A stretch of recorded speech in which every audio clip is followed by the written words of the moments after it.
जितु मोनथाय बे मोनथायखौ गैया खालामनो दिनै आवगायगासिनो दङ।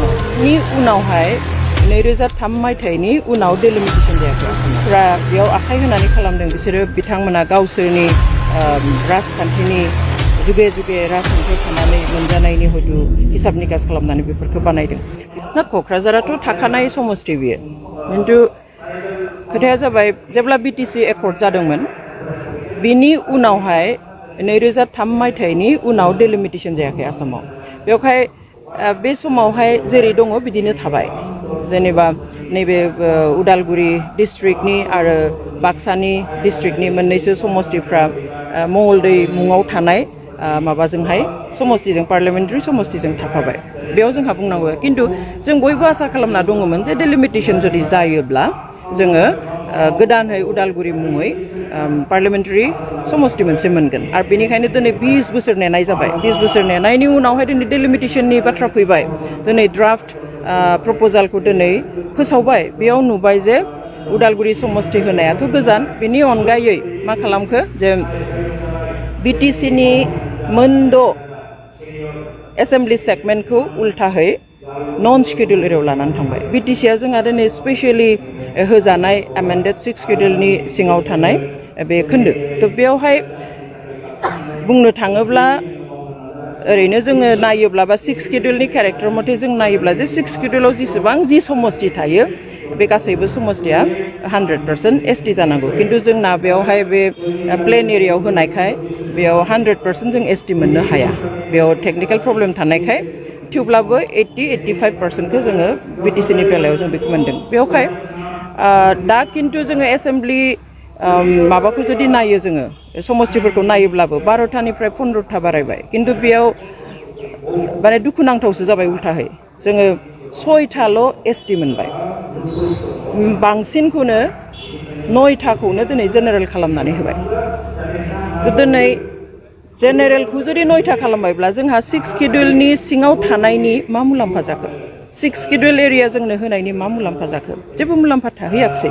बेनिखाय दुखुनांथाव दा दिनै हयতো जायफ्रा बेयाव आखाइ होनानै खालामदों बिसोरो बिथांमोना गावसोरनि राजखान्थिनि जुगे जुगे राजखान्थियाव थानानै मोनजानायनि हयतो हिसाब निकास खालामनानै बेफोरखौ बानायदों।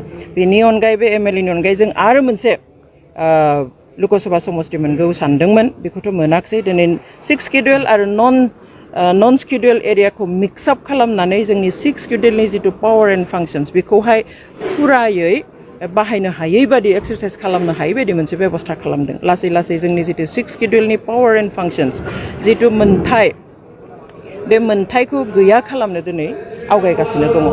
पलिटिकेलि बिराद मोजां षड़यन्त्र खालामनानै जोंखौ नाख्रेबगासिनो दङ।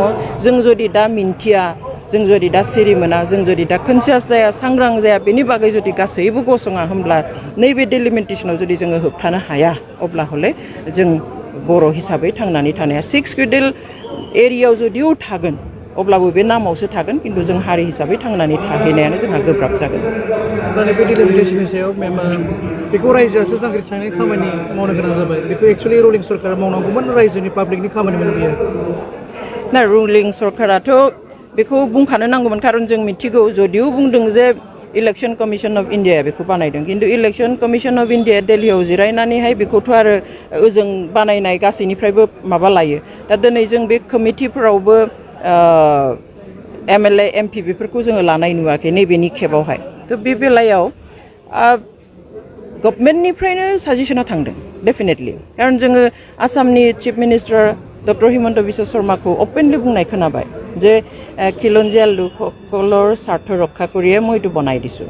তাৰমানে বিথাङানো বানাইদों whereas he was not supposed to do बे बानायनांगौ जिनिस नङामोन। बेवहाय बिथाङा हिसाब निकास खालामनानै सोरखौ खोख्लैनो नांगौ सोरखौ बोखांनो नांगौ बहा बुरजा खालामनानै सोरहा बोलो फैगोन माबेखौ बांद्राय खालामोबा बेखौ बे मथेनो बिथाङा खालामनानै होदों। आरो जोंनि बिटिसिनि सोरखाराथ' कलिसनाव दङ स्टेटआवबो बिटिसियावबो बेखाय डेफिनेटलि प्रब्लेम जागोन बेखौ जोंबो बुजिदों। जदिও खालामनांगौमोन बेवहाय गसंथानांगौमोन राव होनांगौमोन थेवब्लाबो डेफिनेटलि कलिसनाव थानायखाय प्रब्लेम जादों। थेवब्लाबो जों रायजो हिसाबैब्लाबो गुबुन संगठनब्लाबो गुबुन पार्टिब्लाबो रावबो बेखौहाय सिरियै गनायना लानायनि बाथ्रा गैया। बेवहाय इन्डिजिनियास मानसिफोर बा थागिबि मानसिफोरखौ रैखाथि होनायनि जों जेबो नुहुरा नाथाय बे फिसा फिसा हारि जाथि ट्राइबेलफोरखौहाय धंस' खालामनाय गैया खालामनाय बिसोरनि सायाव जुगे जुगे बोरैहाय सासन खालामनानै मोनजागोन बेनिसो मोनसे बेबस्था खालामखानायखौ जोङो नुदों उनाव लासैनो खालामो रायजो राजाफोरखौ माबायदि सांग्रांथि जानो थाखाय खावलायो मानो होनबा जोंनि बे बिटिआरनि मोनसे न'खर मोनसे फेमिलि हमना ला बे मोनसे फेमिलिखौ मा बुङो नङा आं सानो रायजो राजायाथ' सांग्रां मथा मथि दाथ' रायजो राजाया बुजिदों जुदिव रायजो राजाया डाइरेक्टहै मावनो हाया जों दा दिनै बेवहाय जिरायबाय गोबां संगठनफोर ज' जानानै बे गोबां संगठनफोरनि ज' जानानै जों सावरायनानै जोङो साजेसन एबा एडभाइसफोर होगोन